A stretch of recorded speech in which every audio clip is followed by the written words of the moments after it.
Hi there, everybody. Welcome to another album review. My name is Christian Eschbach. Hi, everyone. So we are talking about Anno Domini. This is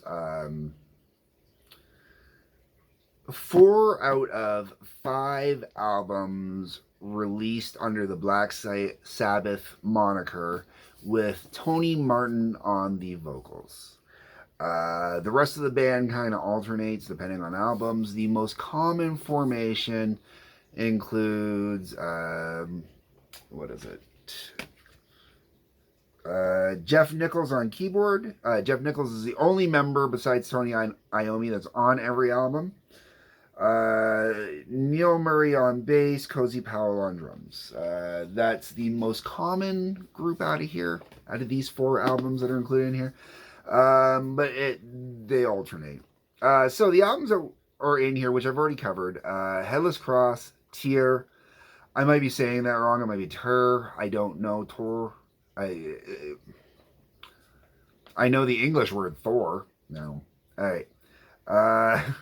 Cross Purposes and Forbidden. Headless Cross 89, Tier 90, Cross Purposes 94, Forbidden 95. Originally all released, I believe, on the IRS label, which is why this set was released like this, and it's why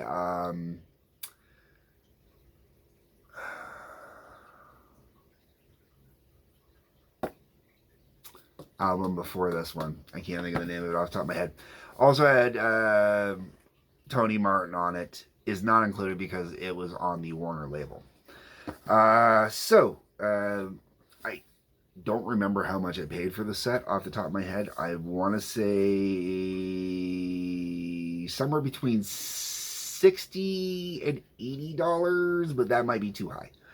80 I think is way too high. I want to say closer to 60. 60 for 4 albums is cool. Especially when you're trying to complete out, a collection. But what I like is some of the stuff that's been included here, and that's what I'm going to show you first here. That's what we're going to deal with in this first part of this little review. So we got the Headless Cross promotional poster, which is pretty sweet. Headless Cross album cover. The only album cover I really talked about was the Forbidden album cover because it was the only one that really looked really, really cool. The rest of them aren't bad. This is just the little back insert that sat on this like this in the stores. Not sure why they did it like that. Dropping paperwork. And then you got this cool little book. This, I believe, would be... Oh, it says the Headless Cross Tour, 89. I was going to guess Cross Purposes. Basically, I believe it's just a version of the tour book, quite possibly. Great little book, though. Great little art photos with artwork in there of the various different incarnations of the band while they're performing. Some nice write-ups in there about the various members and whatnot. It's really cool, really cool, really cool to have. Enjoyable to read. Then you got this booklet. And this booklet's one of those like classic box set booklets where it's got everything you could want to know about every song on all of these and all the little details, all the little pictures of the different singles and stuff like that, everything available from this time period, and some really cool artwork. I really dig some of this artwork. So all of this stuff, these cool little collector things, plus the 4 albums at 60 to 80 bucks, even up at the 80 bucks range, I'm okay with that. 20 bucks an album is a little pricey. That's why I don't think it was 80 bucks. I really don't. But still, all the way around, very, very enjoyable and very worth the money that way. I've already covered the albums individually, so I don't want to go on the albums individually. For this next part, what I'd like to talk about is the lack of bonus material.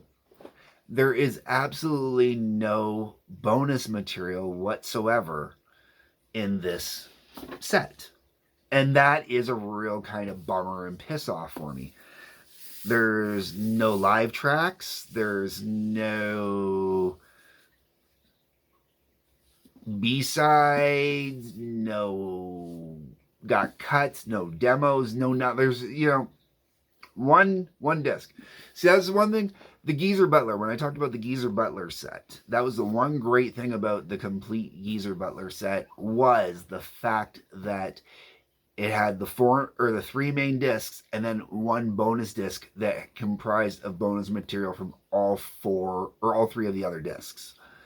I really wish they would have done this with this. I really wish there would have been one more disc on here, and that one disc would have had Tony Martin not only doing, tracks off of Headless Cross, not only tracks off of Tear, not only tracks off Cross Purposes, not only tracks off Forbidden, but I'd love to have really gotten to hear Tony Martin do some of the other Sabbath stuff too. I'm pretty sure there's no Tony Martin out there doing, any of the songs from Born Again, which is it Born Again? The one with no Ian Gillan songs being done by Tony Martin, but Tony Martin's got the voice to do Dio without even trying, so it's a real bummer not to hear him get to do any Dio on any of those, and it's a real bummer not to hear him do any of the Ozzy tracks either on any of those. Real opportunities missed out on there, especially with the different musicians on there. One of the reasons it bums me out is I have basically every vocalist right now at this point doing live renditions of at least War Pigs, and I believe possibly Paranoid, but at the bare minimum, at least War Pigs, okay? And because I have everyone doing War Pigs except for now Tony Martin, it's kind of a bummer because I really want to hear Tony Martin doing War Pigs, and I really want to hear War Pigs done not only with Tony Martin, but also with Cozy Powell and with, excuse me, what's his name here? Neil Murray, because they got a great kind of jazz-like sound that gels them together in a way that reminds me of the original Sabbath, which was really cool.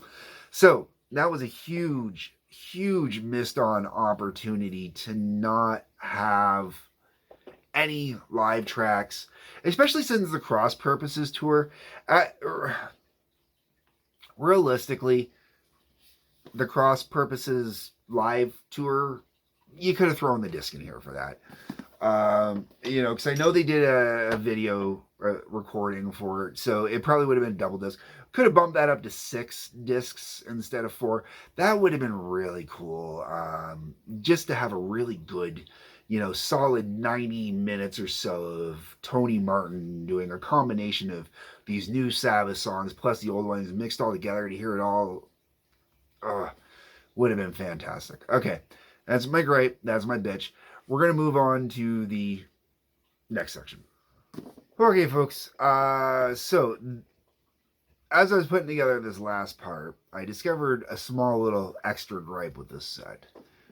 The metadata online is screwed up, and Headless Cross and Tear both come up as the same album on the metadata.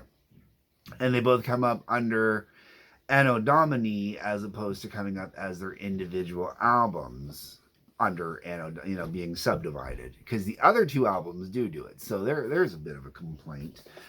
Now, going into the last of this. All right, so if I were to put together a sampler for this collection, okay, so like a single disc greatest hits, we'll call it, of what's in here. This is what I would put together. Now, this is not in any specific order. This isn't even in the order that the albums were released in. These are just the songs that I picked out, and it ended up actually working out to I grabbed 4 tracks per album. So you got When Death Calls, Devil and Daughter, Headless Cross, Cloak and Dagger. That's off of the Headless Cross album. Those 4 were the 4 that I'd pull out to really try and grab people from that album. Then we've got Get a Grip, Guilty as Hell, Sick and Tired, and Rusty Angels off of the Forbidden album. The Sabbath Stones, The Battle of Tyr, Odin's Court. Oh, I guess I only did the 3 off of the Tyr album. Okay, so the Sabbath Stones, the Battle of Tyr, and Odin's Court were the only ones I pulled off of the Tyr album. I did debate about putting the song Valhalla on there because I did really enjoy that. This is limited for space because I did design this list based off of compact disc release, so it had to stay under 74 minutes. And then finishing off, we've got Virtual Death, The Hand That Rocks the Cradle, Evil Eye, and Immaculate Deception. And that would be, I believe, the Cross Purposes album. And yeah, so that's, if I were putting together a cool little greatest hits, that's what it'd be. It'd be When Death Calls, Devil and Daughter, Headless Cross, Cloak and Dagger, Get a Grip, Guilty as Hell, Sick and Tired, Rusty Angels, The Sabbath Stones, The Battle of Tyr, Odin's Court, Virtual Death, The Hand That Rocks the Cradle, Evil Eye, and Immaculate Deception. My choices off of here, and that works out to approximately 70-ish minutes and X number of songs. Anyways, folks, that's my rundown of Black Sabbath's Anno Domini set, which is basically their IRS albums, which were interrupted by 2 different reunions. Wow. Anyways, folks, my thoughts, my opinions, let me know what you think. That's what the comment section down below is for. On your way down there, there's also the like button, subscribe button, and bell for notifications. Helps me out, helps you out if you hit those. And down in the comments, you're going to find some links. Peace, love, take care.